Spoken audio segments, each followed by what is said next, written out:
빌레몬서 1장 11절 한 절만 우리 같이 읽읍시다. 다 찾으셨습니까? 그러면 우리 같이 한번 읽어보실까요? 11절 한 절만 시작. 그가 전에는 내게 무익하였으나 이제는 나와 내게 유익함으로. 아멘. 그가 전에는 내게 무익하였으나 이제는 어떻다고요? 네, 나와 내게 유익함으로 했습니다.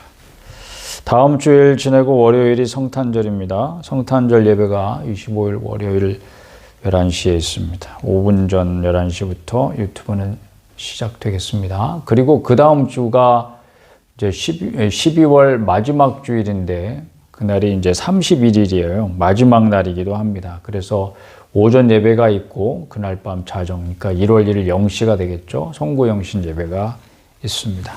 참조하시기 바랍니다.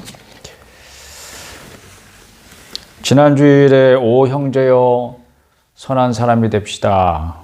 이런 제목으로 말씀을 나누었습니다. 저도 이 짧은 빌레몬서 한 장밖에 안 되잖아요. 빌레몬서가 이 짧은 성경 말씀으로 제가 이 두 줄 설교할 줄 몰랐습니다.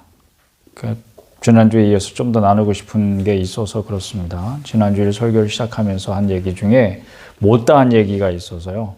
빌레몬이라고 한 사내와 그 가정이 그 한 사람 혹은 또 그 한 사람의 가정을 통해서 그리스도인의 가정이 주님께 어떻게 쓰임받으면 좋겠는가 알게 되기를 바란다 이렇게 말하고 시작을 했었는데 설교를 그 이야기를 못했어요. 그래서 오늘 하려고 합니다. 빌레몬같이 성숙한 그리스도인들이 보여주는 삶의 특징이 있어요. 특징 가운데 특징 여러 가지로 말할 수 있는데 그 한 가지가 뭐냐면 자기 권리 포기다 이렇게 말했습니다. 그건 이제 제 이야기고 지난주에 그 얘기 좀 했었던 거 여러분 기억나시나요? 자기 권리 포기.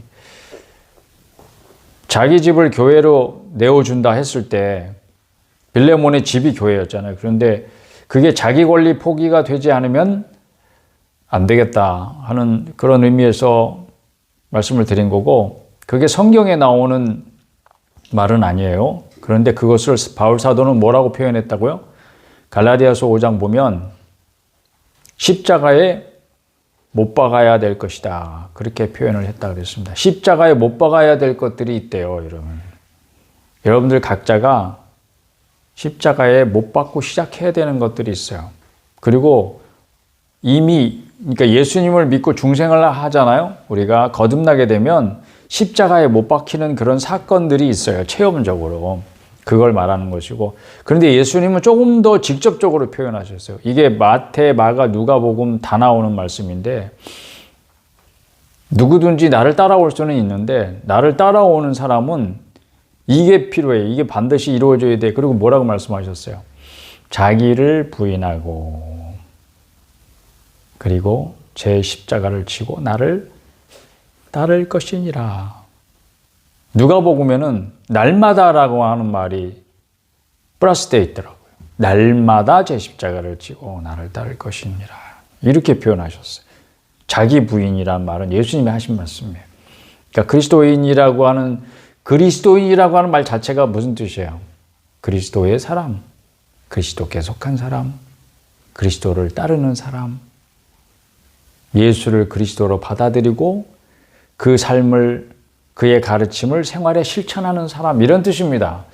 근데 그러면 예수님 말씀대로 하자면 자기 부인이 되어야 되는 것이고 자기 부인이 되려면 자기 십자가를 져야 된다는 것이고 자기 십자가를 져야 된다는 것은 다른 게 아니라 뭘 고생스럽다, 뭘 희생한다, 뭘 수고한다 이게 아니고 자기가 죽어야 된다는 뜻인데 바울의 말과 똑같은 말이 되는 거죠. 십자가에 못 박아야 된다.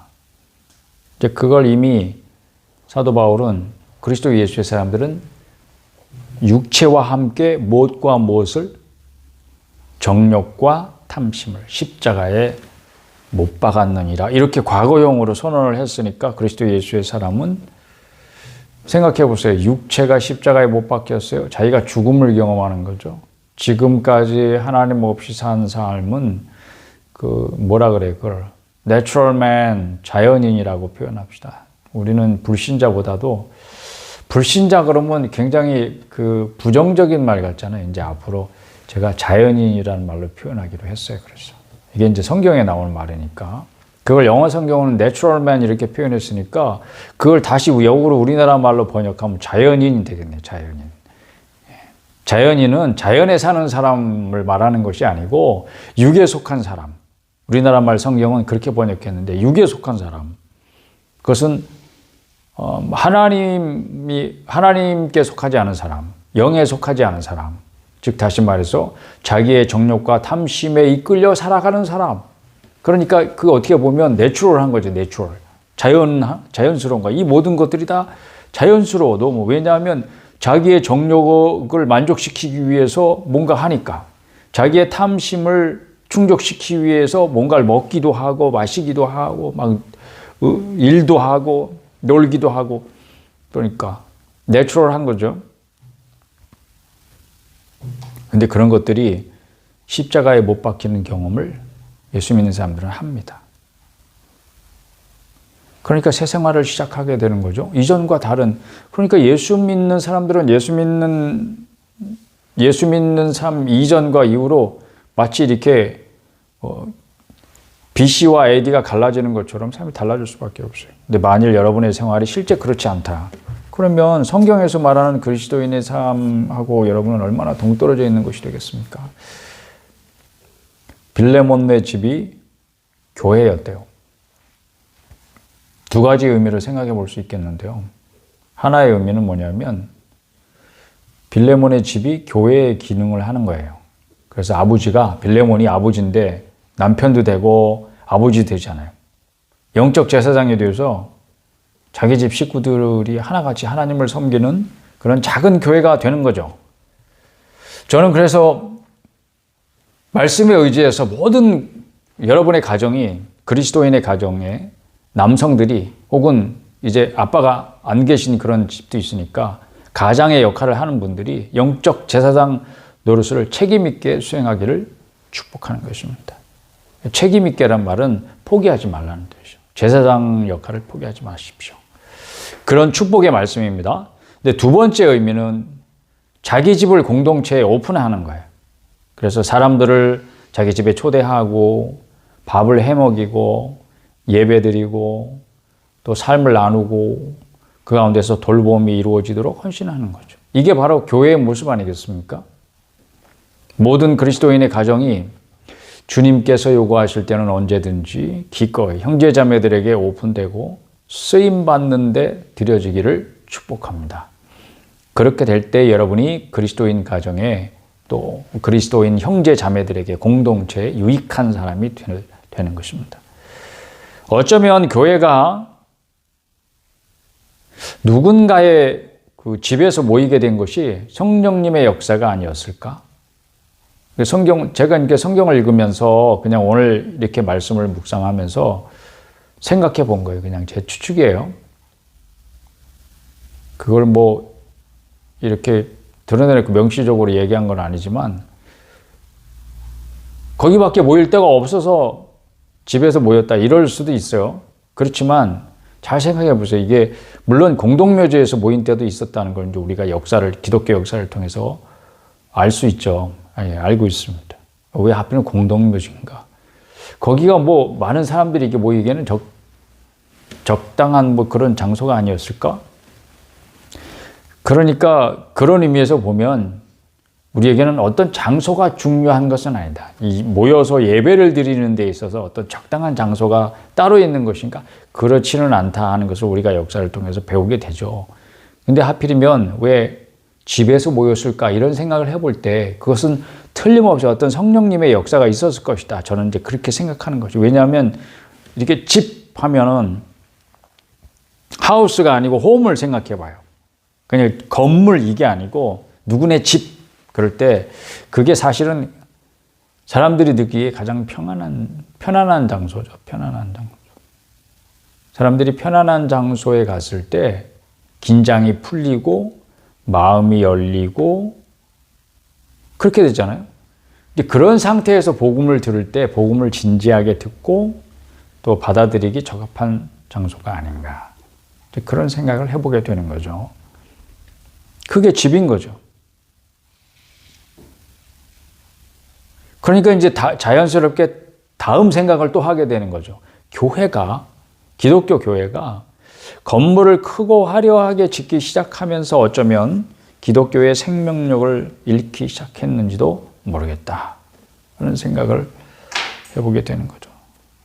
이제 종교개혁이 동방교회에서는 한 번도 일어난 적이 없지만 서방교회에서 일어나는 거잖아요. 근데 우리는 그 개혁된 교회의 자손인 셈이고, 그럼 서방교회가 개혁을 하려고 했던 이유가 있죠. 가톨릭이 천주교회가 그만큼 타락했기 때문이잖아요. 성경에서 너무 멀리 갔기 때문이잖아요. 성경에서 이야기하지 않는 것들을 너무 많이 받아들이고 그것을 만들어내고 제도화시키고 타락한 모습을 보였기 때문에 그걸 개혁하려고 했었는데 이게 다시 구교의 모습으로 다시 돌아가는 것 아니겠습니까? 건물을 생각해 보세요. 뭐 서부 유럽에 여행을 가시는 분들 가운데 어떤 그 도시의 중심에 크고 아름다운 성당들이 있는 것을 보게 될 것입니다. 그게 천주교의 모습이죠. 우람하게, 멋지게, 아주 그 주변에서는 가장 크고 돋보이게 막 이렇게. 그게 신앙심의 표현일까, 단순히? 내용은 없는데 형식만 남아있는 그런 껍데기 신앙의 모습을 적나라하게 보여주는 상징적인 장소가 그런 성당 아닐까? 뭐 그런 성당이 지금은 뭐 관광지지, 거기 사람들이 막 모여가지고 예배하고 찬송하고 거기서 하나님 영광 받으시는 그런 장소는 아닌 것 같아요. 그런데 이게 개혁된 교회의 자손들이 그거하고 비슷하게 엄청나게 큰 규모의 교회를 짓고 그 교회를 바라보면서 교회 건물만 봐도 은혜를 받고 막 그런 거 있잖아요. 왜? 분위기라는 게. 사람들은 이게 분위기에 쉽게 눌린다. 그런 걸 노리는 그런 이유도 있어요. 정말 크고 우람하고 화려하게 짓는 이유가 있어요. 근데 그때나 지금도 건물이 중요한 게 아니잖아요. 하나님은 중심을 보시는데 그 중심이 하나님께 향하여 예배자의 중심을 가질 때 하나님이 그렇게 예배하는 자들을 신령과 진정으로 혹은 영과 진리로 예배하는 자들을 지금도 찾으실 때에 내가 예배자로 하나님 앞에 발견될 것인가? 지금 여러분이 있는 그 자리에서 하나님이 여러분을 찾아내실 수 있겠습니까? 참된 예배자로? 그래서 여러분이 있는 곳이 거기가 성소인 거죠. 그리고 여러분 자신이 성령의 전이잖아요. 하나님이 함께 계시는 하나님 성전이잖아요. 그런 사실을 생각해 볼 때 한 마음으로 주를 부르는 지체들이 모인 공동체라면 누군가의 집이어도 좋다. 그런 결론에 도달하게 되는 거죠. 그래서 저는 그냥 많은 사람들을 불러들여서 여러분의 집이 막 꽉 차가지고 여러분이 막 헉헉거리면서 섬겨도 막 기쁜 마음으로 섬기는 그 자체가 아니고 여러분 혼자 여러분의 집에서 예배를 드리는 그런 상황일지라도 좋다. 하나님이 여러분을 기뻐하실 것입니다. 여러분이 정말 마음을 다해서 예배드리는 이 순간이 여러분 자신이 성전된 기쁨을 누리는 순간이고 하나님이 여러분의 예배를 기쁘게 받으시는 순간이라면 좋다. 그러면 그 사람이 하나님께 유익한 사람이 되는 거죠. 하나님 나라에 유익한 사람이 되는 거죠. 할렐루야. 기독교 교회는 제가 믿기에 모임을 목적으로 하는 조직은 아닙니다. 삶을 나누는 공동체이기 때문에 오히려 집이 더 교회로서는 교회가 모이기엔 적합한 장소일 수 있겠다. 시니어들이 집에 모여가지고 진솔하게 삶을 나누고 있어요. 그러면 그 주니어들이 항상 보고 배우는 것이 있어요. 그냥 이론이 아니고 실제 생활 속에서 신앙생활이라는 거는 저런 거구나. 매일같이 자기들은 함께 예배에 참석 안 하고 옆에서 딴짓하고 놀고 그러는 것 같지만 보고 듣고 잘하는 것들이 있는 거죠. 또 하나, 바울이 편지 속에서 굉장히 중요한 말을 해요. 10절 말씀을 한번 보실까요? 10절. 다 같이 한번 읽어보실까요? 시작. 갇힌 중에서 낳은 아들 오네시모를 위하여 내게 간구하노라. 여러분이 이제 잊어버리지는 않으셨겠지만 다시 상기시켜 보면 빌레몬서라고 하는 것은 빌레몬이라고 하는 잘 알려진 사람인데 그 사람의 노예 가운데 도망친 도망노예가 있었어요. 그 사람이 오네시모예요. 근데 이 사람이 도망쳐가지고 로마에 왔는데 거기서 바울을 만난 거예요. 그리고 바울을 통해서 예수님을 믿게 된 거죠. 그런 이제 역사적인 사실이 바탕이 있어요. 근데 이 오네시모를 바울이 자기가 데리고 있고 싶지만 왜냐하면 이 사람이 굉장히 유익한 사람이 되었어요. 전에는 어떤 사람인지 모르지만 하여튼 자기한테 자기 신복이에요. 신복. 성경에는 심장이라고 되어 있어요. 12절에. 그러면 이 사람 정말 나한테 유익하고 쓸모있는 사람인데 이 사람 알고 보니까 내가 아는 사람의 노예인데 도망왔네? 그 사실을 알게 되면 어떻게 해야 돼요? 보내야죠, 주인한테.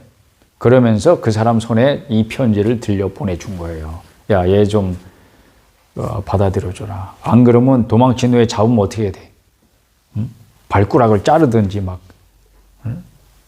벌을 줘야지. 그렇게 하지 말고 좀 잘 좀 봐줘라. 이렇게 편지를 보낸 거예요. 빌레몬한테. 그런 사람이 이제 오네시모예요. 근데 그 오네시모를 뭐라고 표현하냐면 내가 낳은 아들이다. 이렇게 표현하죠.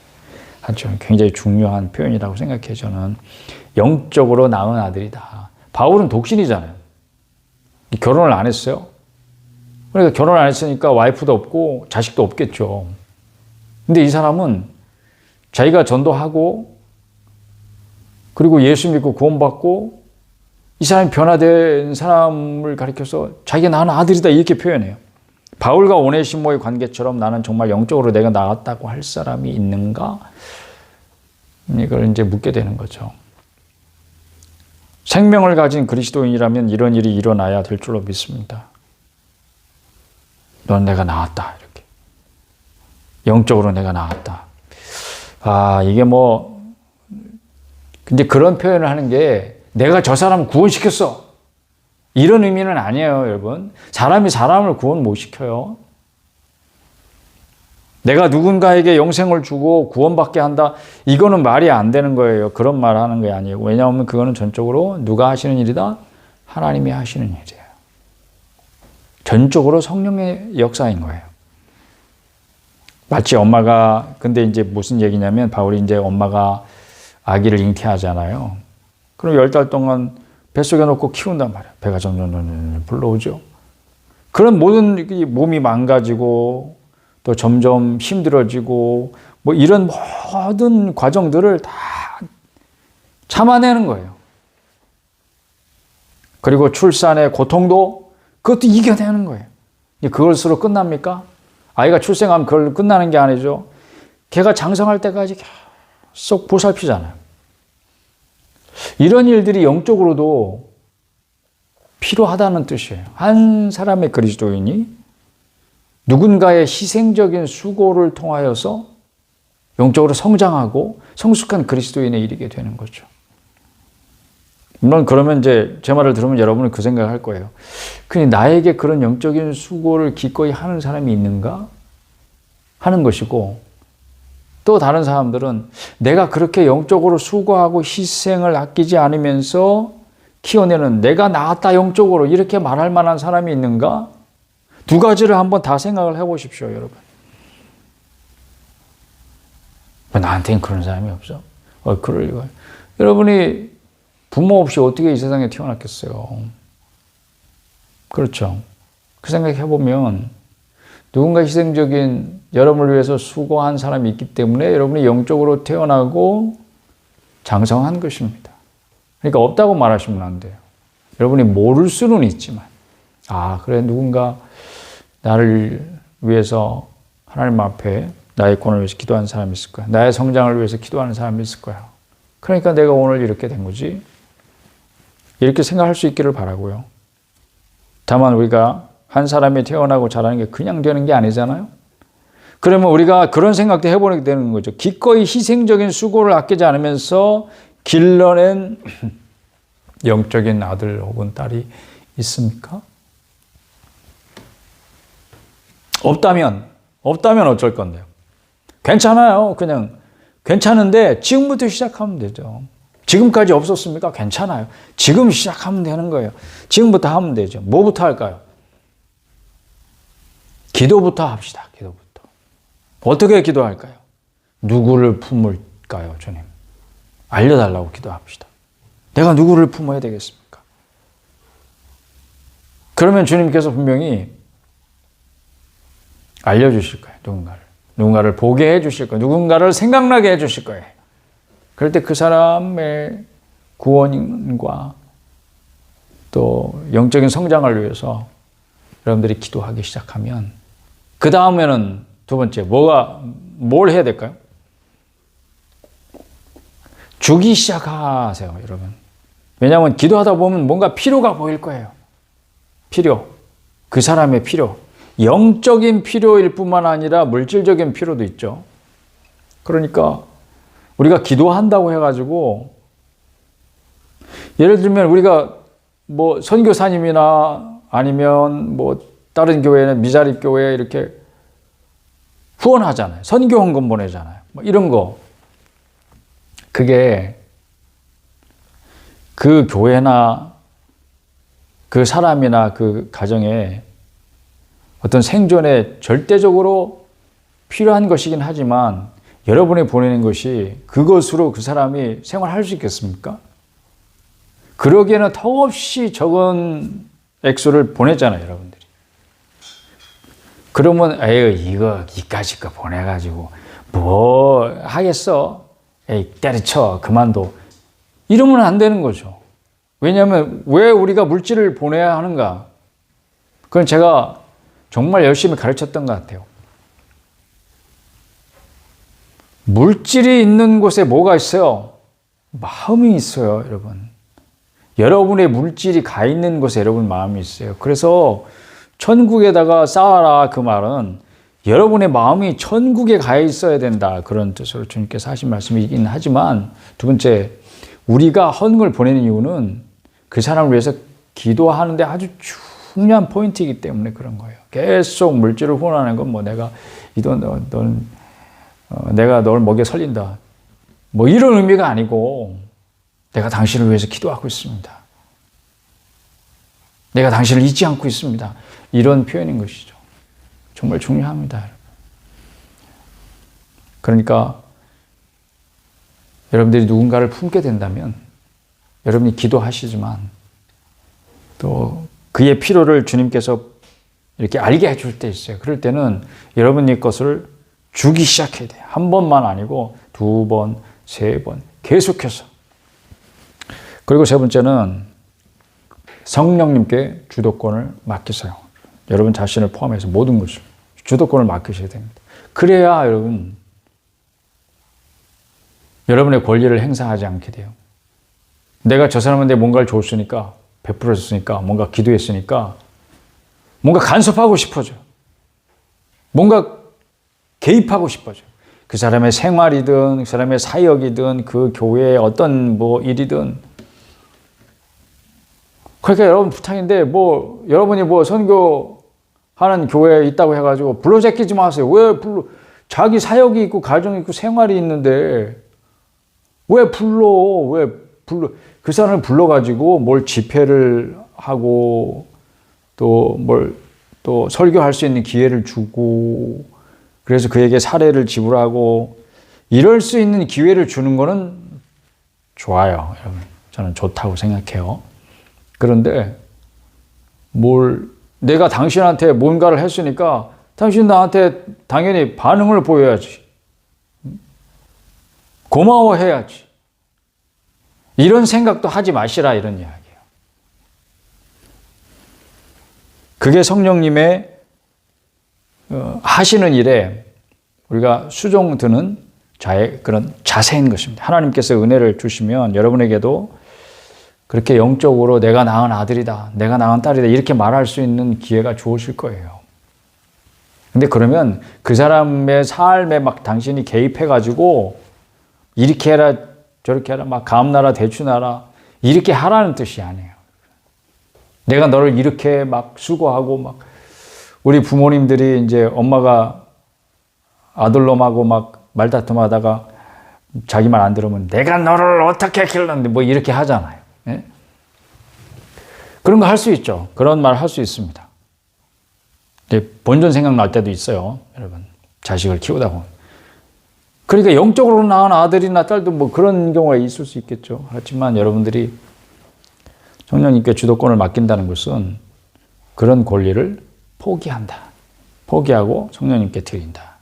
나도 그분의 종이 되어서 그분이 하시는 주도적으로 하시는 일에 종으로서 쓰임받는 것뿐이니까 내가 영적으로 수고하고 그를 위해 희생적으로 뭔가를 했다고 할지라도 그곳에서 영광 받으셔야 될 분은 오직 하나님 뿐이시니까 내가 거기다 밥숟가락을 얹지 말자. 한번 따라 합시다. 밥숟가락을 얹지 말자. 예, 할렐루야. 예, 그리스도 예수의 사람들은 그래서 예, 네가 한쪽 손으로 뭔가를 남에게 베풀었을 때 어느 정도까지냐. 다른 쪽 손이 있는데 그 손이 모를 정도로 은밀하게 해라. 그래야 하나님이 받으신다. 그래야 하나님께 상을 받는다. 할렐루야. 그 원칙을 잊지 마시길 바랍니다. 그러니까 영적인 문제에 있어서도 영적으로 내가 뭔가를 다른 사람을 위해서 수고할지라도 그 원칙을 꼭 지켜주시기를 부탁을 드립니다. 그런 결과로 오네시모 같은 사람이 정말 무익한 인생이 변화되어서 여기 바울도 사실 얘기하잖아요. 그가 전에는 이게 무익한 존재였어. 이렇게. 근데 지금은 유익한 사람으로 변화된 거야. 여러분의 자원하는 마음과 희생적인 수고로 어떤 한 사람, 무익한 인생이 변화되어서 여러분 자신을 포함해서 모든 사람들에게 혹은 하나님의 교회에 유익한 사람이 될 수 있다면 그냥 의미 있는 수고, 가치 있는 수고가 되지 않겠습니까? 오네시모가 생각해봐요. 빌레몬의 노예입니다. 근데 도망쳤어요. 도망치는 것 자체가 굉장히 주인에게는 재산상의 손해잖아요. 왜냐하면 노예는 사람이 아니고 그냥 재산이에요. 재산 목록 중에 일부예요. 그러니까 이놈이 달아나면 주인은 재산상의 손해를 입힌 거예요. 그냥 도망치지 않았을 거예요. 아마 노자에 보태려고 주인 돈이라도 훔쳐 달아났겠죠. 그러니까 이렇게 저렇게 아주 무익한 정도가 아니라 손해를 끼치는 도망 노예였단 말이에요. 그런데 바울을 만나고 그를 통해서 예수님을 믿고 변화되어서 새 사람 됐는데 이 사람이 그냥 이렇게 예수 믿는 정도가 아니고 바울의 신복이 되었어. 저 사람은 내 심장에 이렇게 말할 정도로 유익을 주는 사람이 된 거죠. 그리고 또 한 사람의 유익한 사람을 발견하게 됩니다. 사도 바울이죠. 참 유익한 사람이에요. 사람의 인생을, 어떤 한 사람의 인생을 무익한 사람을 유익한 사람으로 바꿔놓는 일에 쓰임을 받았잖아요. 그러니까 사도 바울과 같이 유익한 사람이 어디 있어요, 또. 그렇죠. 여러분도 그와 같이 유익한 사람이 되길 바라고, 유익한 사람이라는 것은 자기 자신의 이익을 위해서 살아가는 삶을 말하지는 않는 것 같아요. 다른 사람의 유익을 구하는 사람이 되는 거죠. 다른 사람을 유익하게 하는 사람이 되는 거죠. 그런 유익한 사람이 될 수 있기를 축복합니다. 얼마나 보람 되겠어요. 이런 얘기 계속 하다가 제가 창피해져가지고 안 되겠어요. 왜냐하면 당신은 그런 사람이 있어. 이렇게 누군가 저한테 물어보면 어떡해. 괜찮아요. 지금부터 하면 되죠. 지금부터. 일단 기도부터 합시다. 기도. 그래서 새해부터는 한 사람이라도 품을 수 있기를 축복합니다. 하나님의 은혜로 그렇게 될 줄로 믿습니다. 주의사항 하나 얘기하고 이야기를 마무리하려고 합니다. 주의사항이 있어요, 여기. 이걸 주님의 말씀으로 알아들을 수 있기를 축복합니다. 그럼 은혜가 있을 줄로 믿습니다. 뭐냐면 어떤 일이든지 억지로 하지 마라. 특히 선한 일에 있어서, 그것이 다른 사람들을 유익하게 하는 일에 있어서는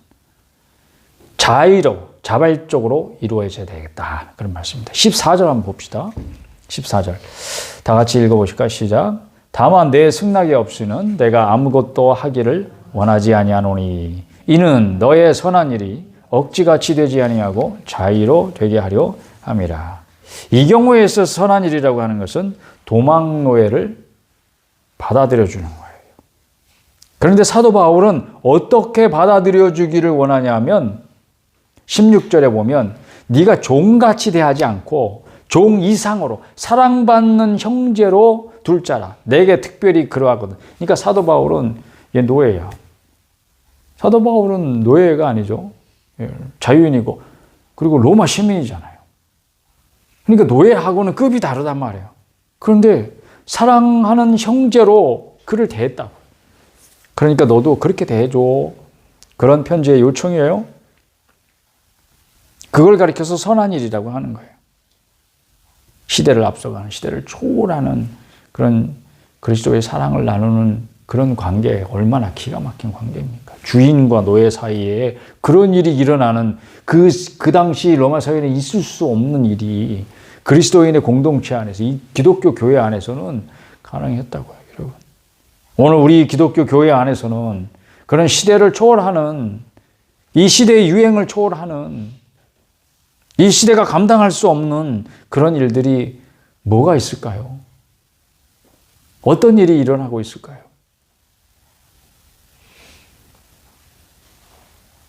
오늘 우리 애를 돌아볼 수 있기를 바라고 우리 교회를 돌아볼 수 있기를 바랍니다.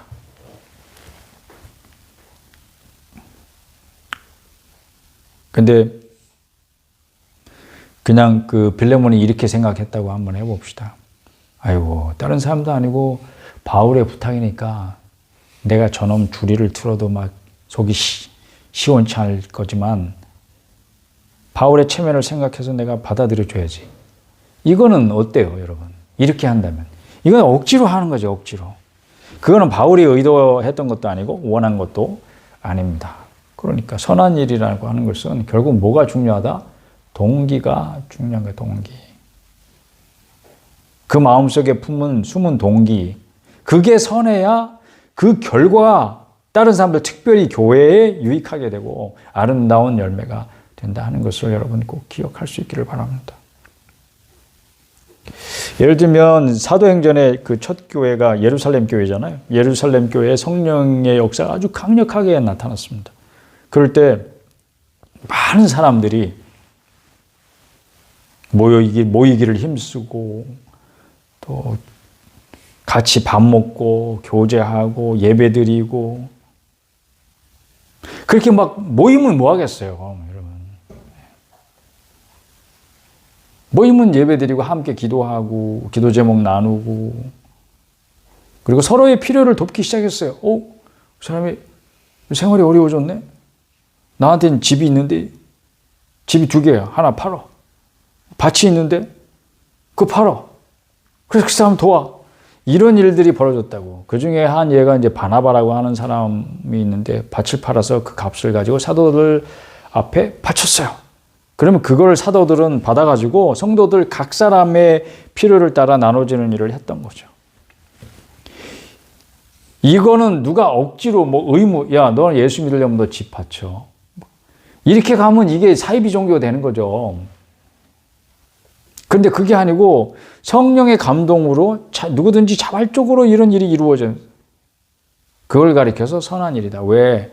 하나님이 주도하셔서 뭔가 자기 것을 자기 것이라고 주장하지 않고 이건 내 거야. 이건 건드리지 마. 하나님도 이건 안 돼. 여러분 숨은 마음속에 그런 생각이 있으면 하나님께서 그걸 계속 지적하실 거예요, 여러분. 이제 그것을 경험하니까 기꺼이 자기 거를 자원해서 내놓게 되는 거죠. 그래서 하나님께 영광이 되게 된 거예요. 그런데 아나니아와 삽비라도 그렇게 했습니다. 근데 그들은 죽었어요. 왜 죽었어요? 성령님을 속인 죄로 죽었어요. 이게 이제 사도행전 4장 5장에 나오는 이야기잖아요. 여러분 기억하시죠? 근데 아나니아와 삽비라는 이 두 사람 부부인데 뭐가 안 됐던 거예요? 하나님의 선한 일은 동기가 선해야 돼요. 그래서 자원함으로 해야지 억지로 하면 안 된다. 그래서 이 주의사항을 저희가 말씀드리는 거예요.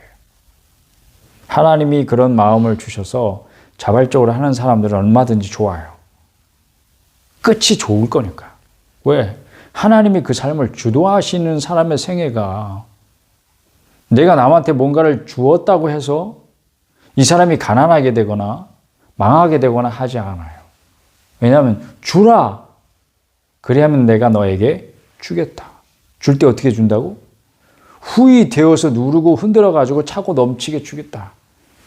그러니까 뭔가 여러분들이 풍성한 삶을 원하잖아요. 그러면 먼저 해야 될 전제 조건은 뭐냐면 주는 것이 먼저인 거예요. 그럴 때 하나님께서 더 풍성하게 주시는 것을 경험하는 비결이 여기에 있어요. 근데 아나니아 삽비라는 그 동기가 선하지 않았어요. 억지로 한 거예요. 마음은 없었는데 남들이 하는 거 보니까 자기도 해야 되겠거든. 이걸 의무로 받아들였네. 나도 해야 되나 보다 이렇게 생각한 거죠. 그런데 그 마음을 그러면 아이고 내가 이래서 되겠는가 이렇게 정신을 차리고 했다고 해봅시다. 그러면 좋아요. 그런데 그게 아니고 밭을 팔아가지고 사도들의 발 앞에 내놓을 때 일부를 감췄어요. 떼가지고 이게 전부예요 이러고 바쳤다고. 그러니까 성령님을 속인 죄가 야 이게 그러니까 그걸 보면 알 수 있잖아요. 여러분 짐작할 수 있죠. 억지로 한 거예요. 사람은. 뭘 가르쳐줘요 우리에게? 자의로 하지 않으면 자원하는 마음으로 하지 않으면 선한 일이 될 수 없다. 하나님은 중심을 보신다. 마음의 숨은 동기까지 보시니까. 그러니까 겉으로 드러나는 일이 똑같다고 해서 그 일이 하나님 보시기에 똑같지 않다. 그걸 항상 주의하셔야 돼요. 그러니까 억지로 하면 이게 선한 일이 될 수 없고 하나님의 선하심을 나타낼 수 없는 일이 되고 따라서 하나님께서 영광을 받으실 수 없습니다. 그런 일을 하면. 여러분들이 여러분 전부를 바친다고 하더라도 여러분의 생명까지 바친다고 하더라도 하나님은 절대 그 일을 통해서 영광 받으실 수 없습니다. 그럼 이럴 때 어떻게 해야 돼요? 난 마음이 안 열려요. 뭘 하긴 해야 될 것 같은데 인색한 마음이 안 없어져요. 자원하는 마음이 없어요. 그럴 때는 여러분 하나님께 두 가지 기도를 하세요. 두 가지 기도. 첫째, 나는 왜 그럴까요? 이 기도를 하셔야 돼요. 그러니까 그게 뭐냐면 하나님 나는 어떠한 인간이기에 이렇습니까? 이렇게 생겨먹었습니까? 이 기도를 꼭 하셔야 돼요. 자기를 탐색하는 시간을 가지세요. 그러면 하나님이 선하신 분이시잖아요. 이게 나의 문제가 무엇인지, 내가 가진 약점이 무엇인지. 여러분 오은영 박사님 같은 분한테 찾아가서 상담할 필요 없어요. 성령님이 알려주실 거예요. 이 기도를 하시면. 그러면 여러분이 왜 그 모양인지 알려주실 거예요. 그걸 알기만 해도 문제의 반은 해결되는 거예요. 두 번째 기도는 하나님 자원하는 마음을 주세요. 이렇게 기도하셔야 돼요. 하나님 내게 하라고 하신 일은 언제나 기꺼이 자원함으로 할 수 있는 마음을 주세요. 이렇게 기도하기 시작하시면 여러분에게 하나님께서 틀림없이 자원하는 마음을 주셔서 기꺼이 여러분의 것을 주님을 위해 내어놓을 것이고 누군가를 위해서 여러분이 가지고 있는 것을 여러분의 손을 벌려서 주기 시작할 수 있습니다. 그런 기도에 대해서는 다윗이 아주 좋은 사례가 될 것입니다. 그는 평생 군인이었는데 싸우러 갈 때에도 그러니까 그 싸움의 기술이나 전략이나 이런 거에 얼마나 능수는 안 하겠어요. 그런데 평소에 하던 일이니까 하던 대로 하지를 않았어요. 하나님 싸우러 갈까요? 물어요. 제가 올라갈까요? 제가 도망가야 될까요? 하나님 앞에 꼭 물어요. 근데 하나님께 물으면 또 희한하게 하나님 그때마다 또 대답을 해주시네. 근데 봐봐요. 기도와 응답 사이에는 뭐가 있어요? 기도와 응답 사이에 뭐가 있어요? 기다리는 시간이 있어요. 응답을 기다리는 시간. 이거에 실패한 사람이 사울이잖아요. 기다리는 걸 실패하면 망해요, 인생이. 그러니까 응답을 믿고 기다리는 시간이 있을 때 하나님 틀림없이 그걸 견딜 수 있으면 여러분은 하나님의 응답을 통해서 하나님이 여러분을 선대하시는 것을 경험할 수 있을 줄로 믿습니다. 하나님은 선하신 분이니까. 결론입니다. 여러분은 교회에 유익한 사람이 되기를 바라고 축복합니다. 하나님의 나라에 유익한 사람이 되기를 축복합니다. 자기에게 주어진 모든 기회와 자산을, 자기 재능을, 탤런트를 자기만을 위해서 탕진하고 살다가 죽으면 무슨 가치가 있겠으며 무슨 유익이 있겠습니까? 기도에 무릎을 꿇으십시다. 주님, 전 주님의 교회를 위하여 무엇을 할까요? 무엇을 드릴까요? 누구를 위해 기도할까요? 자원하는 마음을 주십시오. 그리고 어떤 응답을 주시든지 즉시 하시길 바랍니다. 따라합시다. 즉시하자. 지금 즉시하자. 즉시 순종만이 순종이다. 제가 그렇게 열심히 가르친 그런 시간들이 있었습니다. 이거는 제 체험에서 우러나온 거기도 하고. 그게 참으로 선한 일이고 하나님께 영광 드리는 일이 될 것입니다. 할렐루야.